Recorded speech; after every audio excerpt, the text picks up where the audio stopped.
बहुत समय पहले मयूरगंज नाम से एक गांव हुआ करता था। वह गांव जंगलों और पहाड़ों से घिरा हुआ था तथा प्राकृतिक रूप से बहुत ही सुंदर गांव था। इस गांव का नाम मयूरगंज इसलिए पड़ा क्योंकि यहाँ मयूरों का आना जाना लगा रहता था। इस गांव की प्राकृतिक सुंदरता को देखने के लिए देश विदेश से लोग आते जाते रहते थे। उसी गांव में जगनलाल नाम का एक दुष्ट और लालची व्यापारी रहता था, जो पर्यटकों के ठहरने के लिए बड़े बड़े होटलों का व्यापार करता था और साथ ही घर बेचने का व्यापार भी करता था। वह गरीब और असहाय लोगों से उनकी संपत्ति जबरदस्ती कब्जा कर लेता था और वहीं पर वह नया होटल या फिर घर बना देता था। उसी गांव में नरेश, उसकी पत्नी सीमा और उसकी बेटी सीता रहते थे। नरेश एक किसान था। नरेश अपनी पत्नी सीमा से कहता है, इस बार हमारे खेत में बहुत ही अच्छा फल और सब्जियां उगे हैं। हम इसे बेचकर अच्छा मुनाफा कमाएंगे और उस पैसों से एक नया जमीन खरीद लेंगे। इससे हम और ज्यादा फसल उगा सकते हैं। इस बात को सुनकर मैं बहुत खुश हूँ, पर मैं एक बात को लेकर बहुत चिंतित हूँ। किस बात को लेकर तुम चिंता कर रही हो? जगनलाल की नजर अब हमारी संपत्ति पर पड़ी है। पता नहीं इस संपत्ति पर कब्जा करने के लिए वह क्या योजना बना रहा होगा। लेकिन यह बात तुम्हें कैसे पता चला? जगनलाल के घर में काम करने वाली शांति बहन ने बताई। वह कल ही हमारे संपत्ति को लेकर जगनलाल और उसके मुनिम को बात करते हुए सुनकर आई है और वह हमें सावधान रहने को कहकर गई है। क्या जगनलाल के इस पाप का अंत कोई नहीं कर सकता? जब उसके पाप का घड़ा भर जाएगा तब उसके पाप का अंत जरूर होगा। अभी हमें जल्दी ही अपने फल और सब्जियों को बेचना होगा, नहीं तो जगनलाल उसे भी नष्ट कर देगा। हाँ, उसे कल ही किसी व्यापारी के पास बेच दो। इसी प्रकार वे अपने सारे फल और सब्जियों को बेच देते हैं और एक नया जमीन खरीद लेते हैं। उनके जमीन खरीदने की खबर जैसे ही जगनलाल के पास पहुंचा, तब उसका लालच और भी बढ़ गया। तभी उसने मुनीम के साथ योजना बनाई। कल सुबह मैं नरेश से जमीन के बारे में बात करूंगा। अगर वह कुछ पैसों के बदले जमीन देने के लिए तैयार हो गया तो अच्छी बात है, नहीं तो मुझे दूसरा रास्ता अपनाना पड़ेगा।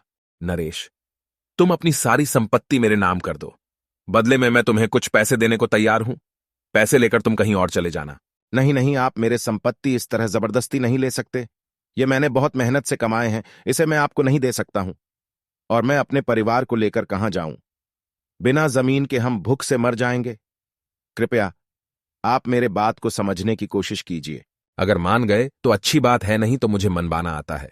मैं आखिरी बार बता रहा हूं, अच्छे तरीके से मान जाओ, नहीं तो मुझे मजबूरन दूसरा रास्ता अपनाना पड़ेगा। आज शाम तक का समय है, तुम सोच लो। तभी नरेश खेत से घर लौट आता है।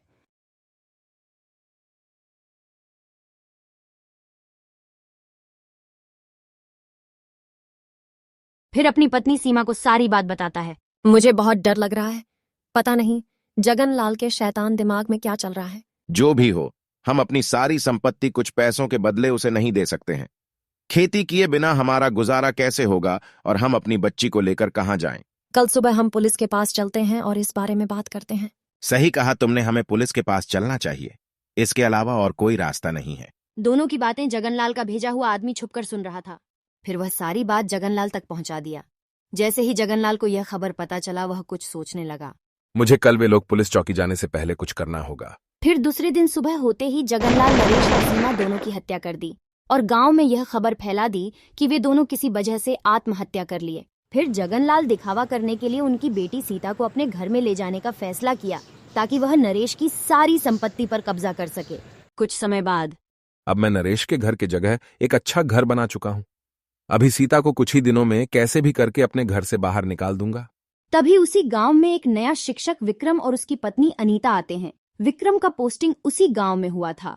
उनके लिए गांव नया था, इसलिए वे वहां पहुंचकर एक होटल में रुकते हैं और एक नया घर लेने के लिए खबर लगाते हैं।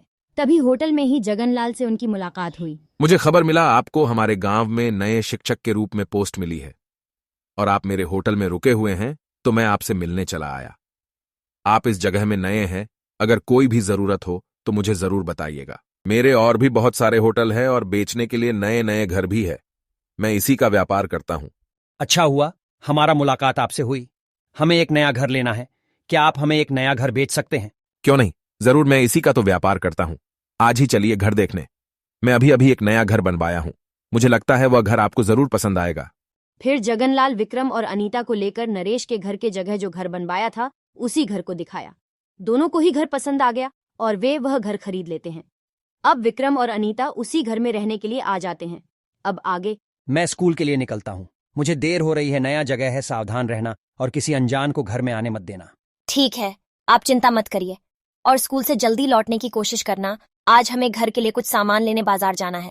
ठीक है, मैं चलता हूँ और जल्दी लौटने की कोशिश करूंगा, तुम सावधान रहना। विक्रम के जाने के बाद अनीता बैठी थी। तभी उसे घर में कुछ आवाजें सुनाई दी। वह इधर उधर देखी पर उसे कुछ दिखाई नहीं दिया। शायद कोई बिल्ली होगी। कुछ समय बाद मुझे ऐसा क्यों लग रहा है कि मेरे अलावा इस घर में कोई और भी है। फिर अनीता इधर उधर देखती है। अब उसे थोड़ा डर सा लगने लगा था। वह फोन पर बात कर रही थी, तभी उसके सामने से एक भूत चला जाता है। शायद मैं थोड़ा डरी और थकी हुई हूँ, इसलिए मुझे ऐसा महसूस हो रहा है। मैं थोड़ा देर आराम कर लूं तो अच्छा महसूस करूं। फिर अनीता आराम करने के लिए चली जाती है। जब वह सो रही थी तभी कुछ भयानक आवाज आई और उसकी आंख खुल गई। तभी वह डर से चिल्लाने लगी क्योंकि उसके सामने दो भूत खड़े थे। बचाओ बचाओ, कोई तो मुझे बचा लो। राम राम राम राम। उसके चिल्लाने और राम का नाम लेने से भूत गायब हो गया। वह डरी हुई कोने में बैठी थी। तभी विक्रम आया। वह सारी बातें विक्रम को बताई।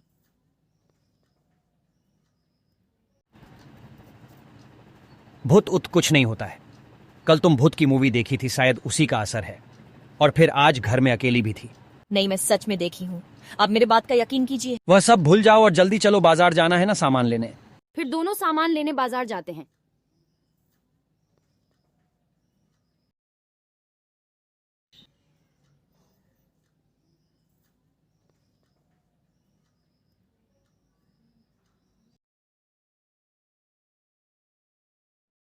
वापस आकर दोनों देखते हैं कि उनके घर में एक भूत और एक भूतनी खड़ी हुई है। फिर वे दोनों भागते हुए। तुम सही कह रही थी, मैं ही तुम्हारे बात का यकीन नहीं कर रहा था। अब तो आपको यकीन हो गया ना। फिर वे दोनों जल्दी से बचकर वहां से भागते भागते एक होटल में पहुंच गए। विक्रम अनीता से कहता है, जिंदगी में पहली बार ऐसी घटना देख रहा हूं। उस घर में कोई बुरी शक्तियों का वास है। अभी हम उस घर में नहीं जा सकते। हमें अभी यहीं होटल में ही रुकना पड़ेगा। कल सुबह मैं जगनलाल से इस बारे में बात करूंगा, शायद उसे कुछ पता हो।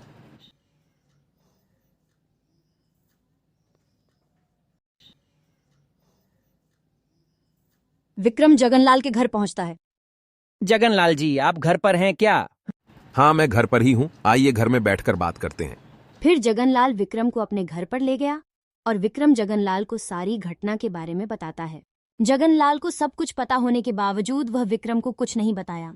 फिर जगनलाल मन में सोचने लगा, अगर मैं इन्हें सब कुछ बता दूं तो मैंने जो घर बेचकर इतना मुनाफा कमाया है वह मेरे हाथ से चला जाएगा। और यह घटना के बारे में सुनकर कोई दूसरा हो घर भी नहीं खरीदेगा। मुझे इस बारे में कुछ नहीं पता, शायद यह आपका भ्रम ही होगा। यह हमारा भ्रम हो ही नहीं सकता, क्योंकि अनीता और मैं दोनों ही उस भूत और भूतनी को देखे हैं। ठीक है, मैं चलता हूं। विक्रम वहां से चला जाता है। तब जगनलाल अपने साथ बीती हुई घटनाओं को याद करता है। मैं नरेश, ये मेरी पत्नी सीमा की आत्मा है। जिस प्रकार तुमने हम दोनों की हत्या की, उसी प्रकार हम भी तुम्हें मार डालेंगे।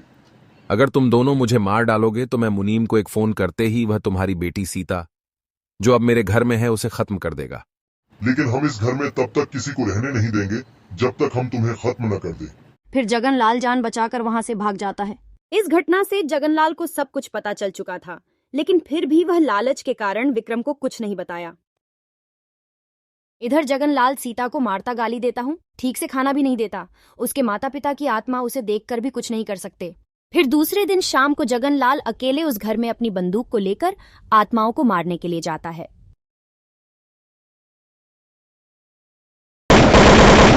लेकिन आत्मा पर गोलियों का कोई असर नहीं पड़ा। हाँ हाँ हाँ, तुम्हारे गोलियों का हम पर कोई असर नहीं पड़ने वाला है। फिर दोनों की आत्मा मिलकर जगनलाल को मार देते हैं। मुनीम यह घटना देखकर बहुत डर जाता है और वह विक्रम और अनीता को सारी सच्चाई बता देता है।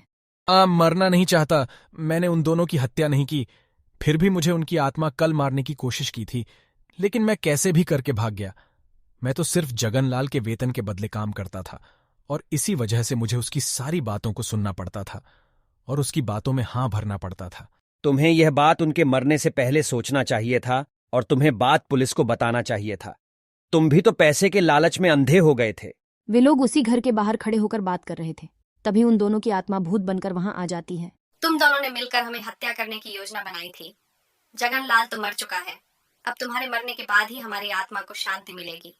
तुम दोनों को तो जगनलाल ने मारा था, मैं तुम दोनों को नहीं मारा था। पर तुम भी सारी योजनाओं में उसके साथ थे। आप दोनों से मैं कुछ कहना चाहता हूँ। हम किसी की कोई बात सुनना नहीं चाहते। तुम दोनों इस घर से चले जाओ। यह घर हमारा है। चले जाओ, वरना हम मुनीम के साथ तुम दोनों को भी मार डालेंगे। फिर अनीता और विक्रम उस घर से भाग जाते हैं और मुनीम भी जैसे तैसे करके अपना जान बचाकर वहां से निकल जाता है। फिर अनीता और विक्रम दोनों होटल पहुंच जाते हैं और अनीता फोन पर अपने गांव के रानी चाची को सारी बात बताती है, क्योंकि उसे लगा शायद वो इसका कोई हल निकाल सके। हाँ, मैं यहाँ एक तांत्रिक बाबा को जानती हूँ जो बहुत ही पहुंचे हुए बाबा है। वह शायद तुम्हारी कोई मदद कर सके। मैं तुम्हें उनका नंबर देता हूँ, तुम उनसे फोन पर बात कर लो। फिर अनीता तांत्रिक बाबा को सारी घटनाओं के बारे में फोन पर बताती हैं। ठीक है, मैं वहां 2-3 घंटे में पहुंच रहा हूं, क्योंकि आज ही मेरा वहां जाना बहुत जरूरी है। आज अमावस की रात है, इसलिए आज आत्मा बहुत शक्तिशाली हो जाते हैं और वह आज ही मुनीम को मारने की कोशिश करेंगे। मुझे होटल का पता बताओ, मैं वहीं पहुंचता हूं और मेरे आने से पहले मुनीम को भी वहां बुला लेना। ठीक है बाबा, आप जैसा कहेंगे। विक्रम मुनीम को फोन करता है। हमने तांत्रिक बाबा को फोन किया है और उन्होंने आपको हम जहां रुके उसी होटल में ही आने के लिए बोले हैं, क्योंकि आपकी जान को खतरा है। आज अमावस है, इसीलिए वह दोनों आत्मा को शक्तिशाली हो जाएगा और आपको मारने की कोशिश करेगा, ऐसा तांत्रिक बाबा ने बताया है। ठीक है, मैं तुरंत ही पहुंच रहा हूं।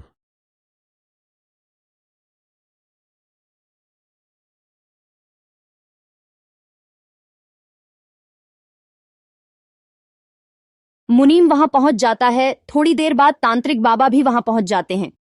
आप मुझे बचा लीजिए तांत्रिक बाबा। मैं आत्माओं को मुक्ति दिला सकता हूं, लेकिन उसके लिए मुझे उसी घर में एक यज्ञ करना पड़ेगा और आत्माओं को बुलाकर बात करनी पड़ेगी।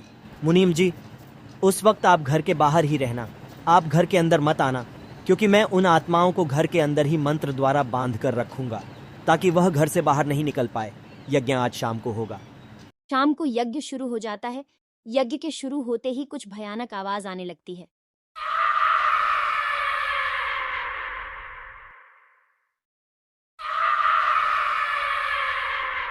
थोड़े ही देर बाद आत्मा वहां प्रकट हो जाते हैं। ये हमारा घर है और हम इस मुनीम से बदला लिए बिना शांत नहीं बैठेंगे। हम उसे आज ही खत्म कर देंगे। तुम हमारे रास्ते में मत आओ, हमें तुमसे कोई दुश्मनी नहीं है।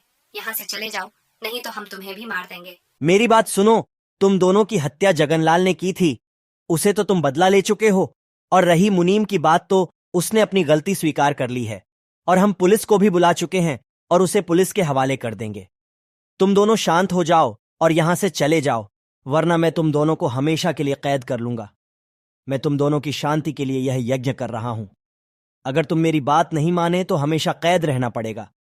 तुम्हें कैद रहना मंजूर है या फिर शांति चाहिए, यह तुम दोनों मिलकर फैसला करो।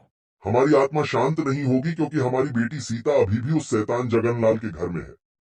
सीता को हम अपनी बेटी के रूप में स्वीकार करते हैं और हमारी भी कोई संतान नहीं है, तो आज से वह हमारी बेटी हुई, हमसे यहां लेकर आ जाएंगे और बहुत खुश रखेंगे। उसकी चिंता मत कीजिए। यज्ञ चलता रहता है तथा अंत में उनकी आत्मा को मुक्ति मिल जाती। अब सीता, अनीता और विक्रम के साथ खुशी से रहने लगती है।